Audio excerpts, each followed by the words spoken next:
guys, we're back. What's up? Love After Lockup, season 3, episode 7, Yep. or season 2, episode 30. 32. 30.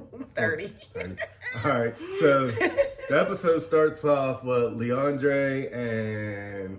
No, it was a detective talking to Andrea about Lamondre. So I apologize, Lamondre, for messing up your name. But long story short, the detective tells her that he knew that he wasn't getting out of jail because of what he was getting charged for, and even if he got acquitted for the charges, he still has to go to trial for a new case, and it's not like he just comes home free. And she was acting like she didn't know, but she said the dude, the lead, Lamondre, was telling her that he was coming home. And which he probably did have wishful thinking, unless he's just stringing her along.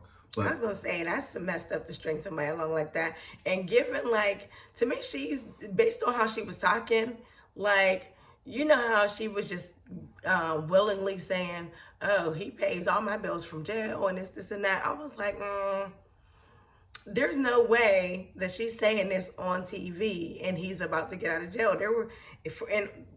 In order for you to make that type of cash from jail, like, they're going to be investigating you. Like, that would be dumb to even say all that. I'm surprised but not only that though, it's like the detective was trying to tell her that once he gets what he wants out of her, he's going to dump her. And even if he did open up any sort of lucrative businesses while he was selling drugs, they'll freeze all that anyway. Yeah, so I was like, yeah, I don't know. Sometimes on this show they do a little bit of things that be making me wonder is the situation's real or not. But and again, they live in a different state, so maybe it's different. They're in Miami, right? Yeah, Florida. So I don't know the state laws there. I don't know if you get to keep some of the money that you made or what they got down there, but all of his assets should be frozen the way they was talking about him. They said that he said he was telling her Lamondre is a menace to society. Like he just talking about they don't want him at all down in Tampa at all. He's not well. I mean, see, he's not gonna get out of jail. Even if he was getting out of jail, he's not gonna do right. Is what dude was trying to tell her. So he's not rehabilitated. It's like if you was my daughter, I would tell you to move on. Yeah, just keep it moving. Don't even waste your time with him because. So you could tell that storyline's about the end. They stringing that along a little too much because it don't seem like dude is getting out of jail. That's it. And I would have been kind of skeptical if he'd have got out. Do you think that's why they introduced the new couple? Yeah, and I think another couple might get introduced too. So I feel like that is about to be done. That storyline should be done. And then Cheryl loses it when Josh reveals his shocking charges. Well, all I know on the episode is what Josh was talking about his restitution, having to pay that off. Cheryl was getting mad because he's not taking it that serious yet until he finds a job, which I understand what Cheryl's saying. She wants him to start because it was like $84,000 he owed, so she wanted to start like getting it chopped down. Even though it's only $100 a month, she wanted to still get it chopped down. $84,000, $100 a month. You're never. But you gotta start somewhere. He's talking about starting. I wanted the minimum, which was probably like $25 a month. You know what I mean? So at the end of the day, you would never get anywhere past $25 a month on it.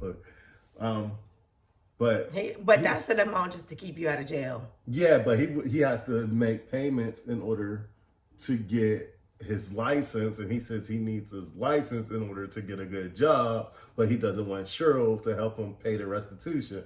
So he's being stubborn, and he's like being picky as far as how he's going to get a job.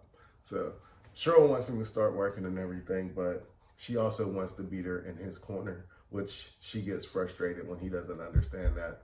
And you could tell with the little bickering back and forth, they're probably not going to work. But isn't it funny how people with minimal options can be the most picky? They're mostly the picky.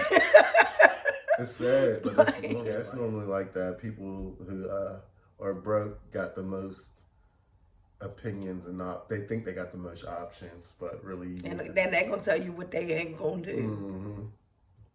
And complain about a job like they might be too good for a job. Yeah. But So. and then your girl Amber, she keeps trying to convince everybody that Vince is the bad guy and keeps telling everybody about this freaking adoption. And because she had her friend Mm-hmm. with her, and her friend was basically saying that she feels like Vince is a con man. But I don't. It's the other way around. I feel like Amber's changing the narrative here. She is. She's trying to make herself the victim. And it's working because they're only showing the people that she deal with, and Vince don't deal with anybody. I know he's where are they at? Texas somewhere. I'm not sure where they're at. That's a good question. I can't remember. I think they are in Texas.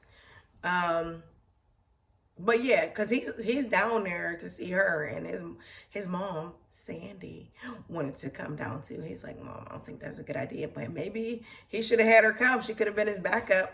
But he probably don't want anybody to tell him that it's not going to work out. Mm-hmm. Shoot, the way it's looking. And then your homegirl Lacey, she tells her father the truth because she can't stand lying to him. And she realized how dumb she looks, and he's not with it either. The dad seemed like real O.P.O.V. He seemed like he seemed down to earth. Her dad, I do like him, but he needs to stop spoiling her. It's probably hard to say when it's your daughter, but. And then she revealed that one of her kids might be John's. Yeah. John is her fiance that's in jail. You know, she had her little hookup with Shane, but she was like, I think, and I can't even remember which kid it is, because Lacey got 3 kids, right? But, 2 sons and a daughter. Yeah, they don't really show them all like that. But I can't remember, but she was like, oh, I think little so-and-so is John's kid, and says how the kid looks just like him. And the dad is just, man... Lacey is such a thought. Messy Lacey. Terrible. But, I mean, I don't know. How would you describe Lacey? Somebody who wants attention by any means necessary. Terrible. And then Daniel. I know that... I can't even, well, I couldn't really hardly remember the episode, but. So that the episode wasn't that impactful just because sometimes with Love After Lockup. I'm about to say Love and Hip Hop. Love After Lockup, they string you along just so they can keep putting episodes together. Like there'll be a few episodes that'll just feel like they're like. Lizzie and Daniel's mom get into an argument or something? Mm-hmm. What was they arguing about? About them going back. The argument was they wanted to go out to drink, and she felt like she doesn't mind them going to drink, but they shouldn't be drinking together since they already had a substance abuse problem, and she felt like that shouldn't have been their agenda. Their agenda should have been to just have regular fun and leave the drinks out of it, or one of them go drinking without the other one. So basically, she's willing to bet that they're going to be using drugs again. Yeah, because don't they say, like, even if you're in recovery for any type of drug, you shouldn't drink? Yeah, exactly. It's like a stimulant. But at the end of the day... I was listening to,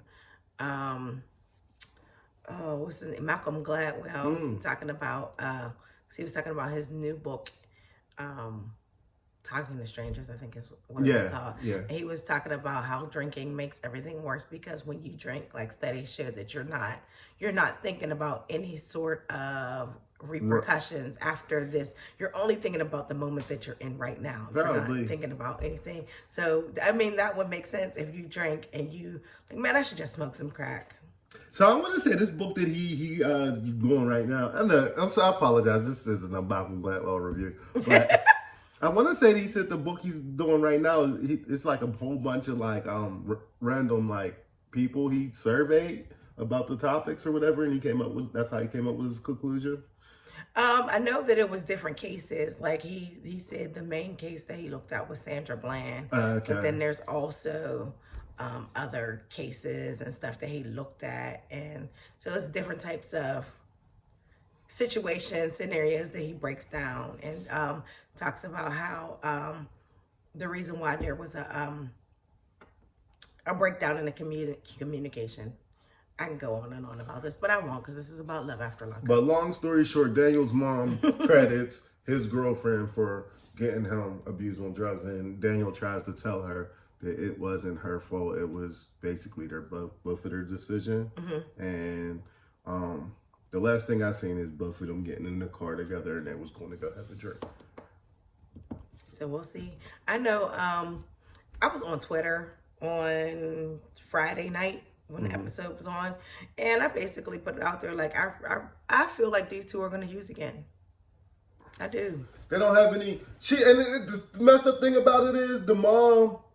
They treat her like she's so nuts that even when she says something that sounds logical, everybody dismiss it because they feel like she's nuts. But really, she's telling them the truth. Y'all shouldn't be going out drinking together.